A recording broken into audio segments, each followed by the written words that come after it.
11 voti a favore e 9 contrari, 4 i consiglieri comunali assenti. La mozione di sfiducia non passa ed Ettore Di Ventura rimane il primo cittadino alla guida del comune di Canicattì. Si può dire che tutto è andato come preventivato. La mozione di sfiducia era stata presentata da 11 dei 12 consiglieri dell'opposizione, era stata depositata all'ufficio di presidenza del Consiglio Comunale di Canicattì lo scorso 21 novembre, ma per passare e mandare a casa il sindaco e la giunta appresso erano necessari 16 voti. L'opposizione in aula ha letto il testo della mozione e ribadito su diversi punti l'incapacità dell'amministrazione targata Di Ventura e i risultati disattesi del suo operato, un'incapacità che, negli ultimi 2 anni e mezzo, ha detto, ha fatto sprofondare la città di Canicattì nel baratro. La maggioranza e lo stesso sindaco hanno ribattuto alle accuse. Di Ventura nel suo intervento ha tracciato il bilancio di quanto fatto per il comune ed elencato una serie di provvedimenti in programma per il suo rilancio. Il primo cittadino infine resta in carica. Eletto il 19 giugno del 2016, Ettore Di Ventura si trova praticamente a metà mandato e, salvo un'ulteriore sfiducia che metta d'accordo almeno 16 consiglieri, resterà alla carica di sindaco di Canicattì per altri 2 anni e mezzo, fino alle amministrative del 2021.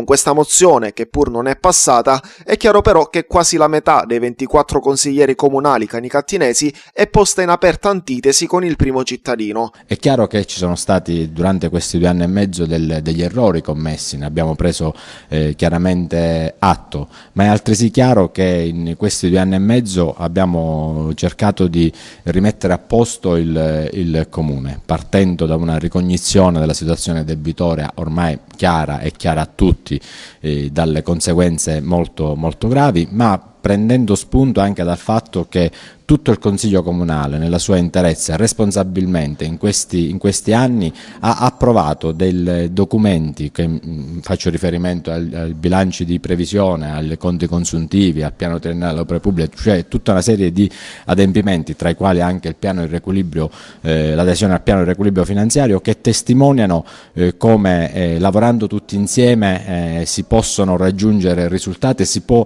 garantire che il Comune di Canicattì possa uscire da questo momento di crisi. È un dibattito che è stato aperto, che è stato ampio, anche forte e aspro in alcuni aspetti, ma che ha delineato chiaramente le diverse posizioni che vi sono all'interno del Consiglio Comunale.